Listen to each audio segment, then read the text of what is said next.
Every morning I wake up, I believe in winning the battle against yourself. People say, why do you say that? Because there's a lot of things you can control. When you wake up, I talk about making your bed. Make your bed, make sure your house is clean, make sure you get your breakfast, make sure you shower, shave, whatever you're doing, control that. Don't hit the snooze button. All these things are very important. That's been told a lot of times. Why don't you hit the snooze button? Because you wake up already failing. So what happens when you hit the snooze button? You may not make your bed. You may not do your hair the way you want it. You may not pick the right clothes out in the morning time. And I go back to this real quick. Remember how you had a job interview for a job? We've had several of them in our lives. What did you do the night before that job, weeks before the job interview, when you knew you had it? You prepared you had a bowl out for your oatmeal, your cereal, whatever you had in the morning time. Your coffee cup was out. Your clothes were laid out. You studied, you rehearsed, you were ready. You brought your best self. You were going to war with yourself because you wanted that interviewer to see your best self.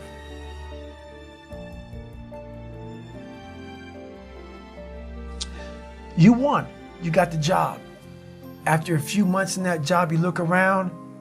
I got the job. You start to back off. The clothes aren't out. You're not ready. You're hitting the snooze button. You don't get up on time anymore. You realize that you can still have this job and not be your best self. The interview you is gone. So winning the battle in the morning time is just that. It's that you wake up in the morning time and you own all this stuff, because once you leave your house, the world then gets at you. And that's why I believe in not getting up in the morning time and checking your phone immediately. Everybody does that. They get up, the first thing they do is grab their phone, look at the phone. Maybe bad news on there. So how's your day start off?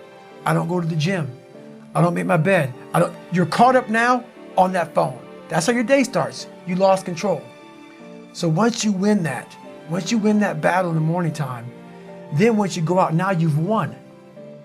You go outside your house, you may lose your job, you may have a bad hit, but you won something.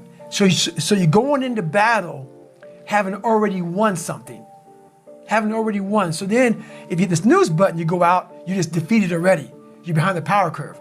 Now you've won something. You feel better about yourself. So now you're able to take these hits along the way. Yeah. So that's the mindset that I think it's important to bring with you every day you go, everywhere you go in life. Win what you can.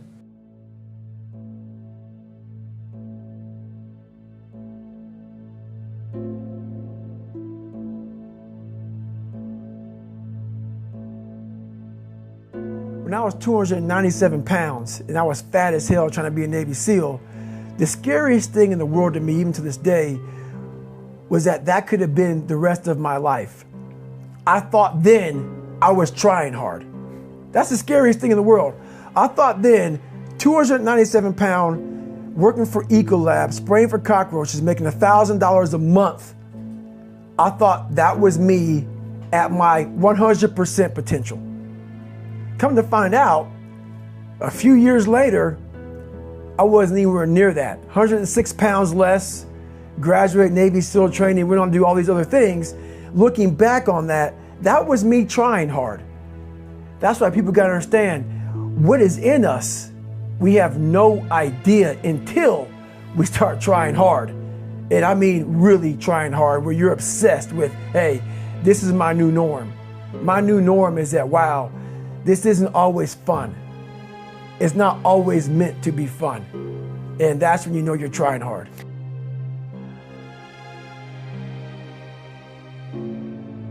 We all have two people. We all have two people. And I'm not saying you're crazy.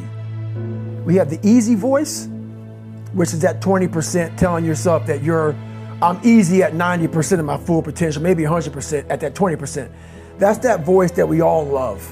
That's that very comfortable voice, that's that mommy holding you saying it's going to be okay. Doesn't care how good you are, just loves you. Just loves you no matter how messed up you are in life. That's where you want to be at. So that's that one voice.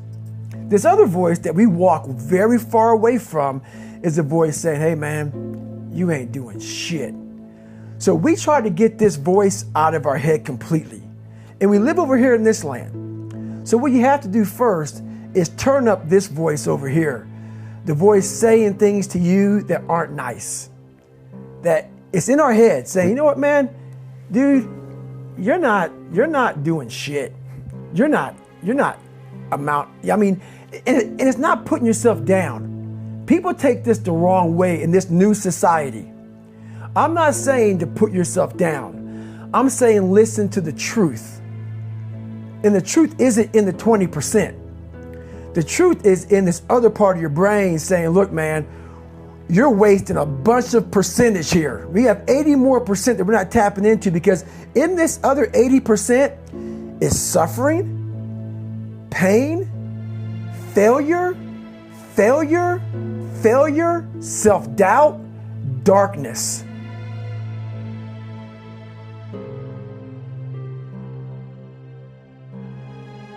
And then a whole bunch of light.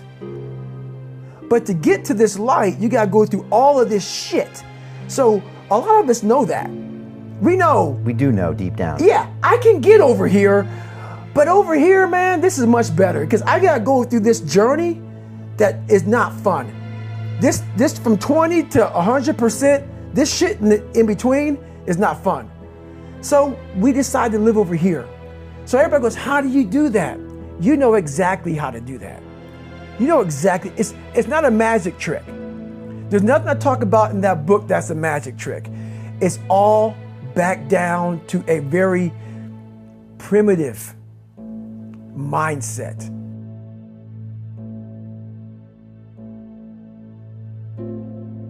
Of we just have to do. It's like breathing. Breathing becomes normal. Like we don't even know that we're doing it. That's how you have to live your life. When that alarm clock goes off at 4 or 5 in the morning, your mind says no. You just say, it's just what we do. It's what we do now. Because to get to where you want to go, the amount of pain involved, I'm not saying physical, I'm not saying you got to break yourself off. The amount of mental pain of how many times you're going to have to do something that you don't want to do to get to where you want to go is going to be, there's going to be more times you do something that you don't want to do than you are going to want to do it. And that's your new norm. That's your new norm. So then it's like breathing. And then once you do this over and over and over again, it becomes like breathing. I don't want to live this lifestyle, but to get to the other side of this, I have to. So if you really want it, you realize what trying is and what trying is not.